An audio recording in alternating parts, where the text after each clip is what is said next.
Hallelujah, praise the Lord. ஆண்டவராகிய இயேசு கிறிஸ்து நாமத்தினாலே உங்களை வாழ்த்துகிறேன். கர்த்தர் உங்களை ஆசீர்வதிப்பாராக. இன்றைய நாள் மெய்ப்பனின் சத்தம் சங்கீதத்தின் புஸ்தகம் 48ஆம் அதிகாரம் 9ஆம் வசனத்தை நான் வாசிக்கிறேன்.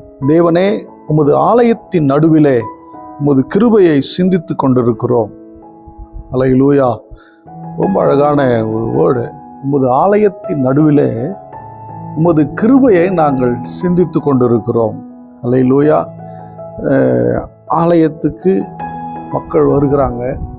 சில நேரத்துக்கு கரெக்டாக வந்துடுவாங்க. 9 மணினா 9 மணிக்கு வருவாங்க. 9:15, 9:30, 9:45, 10, 10:30 இப்படிலாம் இருக்கிறாங்க. பல நேரங்களில் வராங்க. ஆனால் நேரத்துக்கு ஆலயத்துக்கு என்ன பண்ணணும்? வரணும். ஒரு நல்ல தேவனுடைய பிள்ளை சரியான நேரத்தில் வந்து தேவனை தொழுது கொள்ள வேண்டும். அதுதான் அந்த விசுவாசிக்கு அழகு. தேவன் அவர்களை ஆசீர்வதிப்பார். துதி ஸ்தோத்திரம் ஆரம்பிக்கும் போதே தேவ சமூகத்துக்கு வந்துடணும். ஏன் அப்படின்னா அப்போதான் இந்த இருதயம் ஒருமனப்பட ஆரம்பிக்கும். தேவனை துதித்து பாடி அப்படியே ஆராதித்து அப்படியே மகிமைப்படுத்திக்கிட்டே இருக்கும்போது தேவன் செய்த நன்மைகளை நினைத்து நன்றி சொல்லணும். வர்ஷிப்பினுடைய ஆராதனுடைய மிக முக்கியமான பகுதி எதுன்னா இந்த நன்றி சொல்லுகிற பகுதி தான். இந்த நன்றி சொல்லுகிற பகுதி யாரும் என்ன பண்ணுறதுன்னா பெருசாக எடுத்துக்கல. வந்து பாடுவாங்க, நல்ல வேகமாக கை தட்டணும், நல்ல இன்ஸ்ட்ருமெண்ட் நல்ல வேகமாக ப்ளே பண்ணணும், வேகமாக தட்டுவாங்க.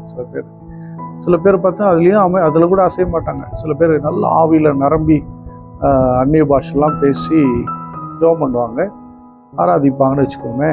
ஆனால் அதெல்லாம் செய்கிறது நல்லது, நல்லா பாடி ஆராதிக்கிறது நல்லது. தேவனுடைய கிருபையை, தேவன் செய்த நன்மைகளை நினைத்து அங்கே துதிப்பது ரொம்ப நல்லது. எப்படி இருந்த வாழ்க்கை ஒவ்வொரு முறையும் ஆராதனைக்கு வரும்போது நினைக்கணும், எப்படிப்பட்ட ஒரு நிலையில் இருந்தோம், இன்னைக்கு இப்படி வச்சிருக்கிறார். எவ்வளோ மாற்றங்கள். ஆதியில உண்டான கிருபை தினம் தினம் ஒவ்வொரு மணித்துளியும் நம்மை நடத்தி வருகிற அந்த கிருபையை சிந்திக்கணும். அல்லேலூயா.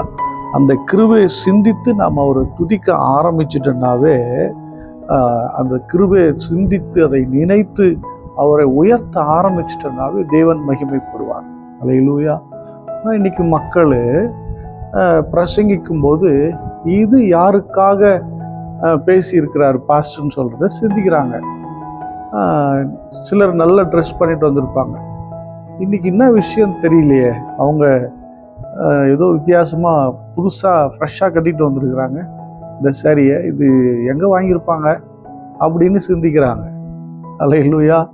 சிலர் துக்கமாக ஏதோ உள்ளே வந்தாங்கன்னா, ஆனால் வீட்டில் செம்ம சண்டை போடுது இன்னைக்கு அப்படின்னு அவங்கள பார்த்து இவங்க சிந்திச்சுட்டு இருக்கிறாங்க. இப்படி மாற்றி மாற்றி சிந்திப்பாங்க.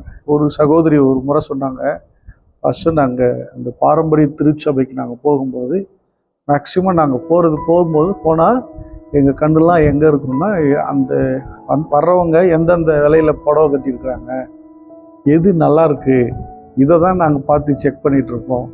ஆனால் எங்கள் ஆவிக்குரிய சபையில் வரும்போது அது மாதிரி நாங்கள் சிந்திக்கிறது இல்லை அப்படின்னு சொன்னாங்க. ஆனால் இன்றைக்கி ஆவிக்குரிய சபைகள் இப்படி சிந்திக்கிற மக்கள் இருக்கிறாங்க, எல்லாரும் இல்லை. ஆகவே தேவனுடைய சமூகத்தில் மற்றவர்களை பற்றி, மற்ற பிரச்சனையை பற்றி சிந்திக்காதீங்க. சில பேர் வட்டிக்காரனை பற்றி சிந்திச்சுட்டு இருப்பாங்க, மீன்காரன் வந்திருப்பானா, வீட்டுக்கு போய் சமைக்கணுமே அப்படின்லாம் சிந்திக்கிறவங்களாம் இருக்கிறாங்க. எனக்கு அன்பான தேவனுடைய பிள்ளையே, அதை நீங்கள் சிந்திக்காதீங்க. உங்கள் தேவனாகிய கர்த்தருடைய கிருபையை சிந்தித்து உயர்த்துங்கள். அவர் பெரிய காரியங்களை செய்வார். எல்லாரும் ஸ்தோத்திரம் பண்ணுவோமா? ஸ்தோத்திரம், ஸ்தோத்திரம் ஆண்டவரே, உம்மை துதியினாலே உயர்த்துகிறோம், உம்மை மகிமையினாலே உயர்த்துகிறோம், உம்முடைய கிருபையை சிந்திக்கிறோம், உம்முடைய அன்பை சிந்திக்கிறோம் ஆண்டவரே. ஸ்தோத்திரம், ஸ்தோத்திரம் ஆண்டவரே. அப்பா, அன்பின் பிதாவே உம்மை ஸ்தோத்திரிக்கிறது பார்க்கிற பிள்ளைகளுக்காக நான் ஜெபிக்கிறேன் ஆண்டவரே. உம்முடைய கிருபையை சிந்திக்க, உம்முடைய மேன்மையை சிந்திக்க, வேதத்தின் மகத்துவங்களை சிந்திக்க உம்முடைய பிள்ளைகளுக்கு நீ கிருபை செய்யுங்க, ஆசீர்வதியும். இயேசு கிறிஸ்துவின் நாமத்தினால் ஜெபிக்கிறேன் ஜீவனுள்ள நல்ல பிதாவே. ஆமென். God bless you. Bye bye.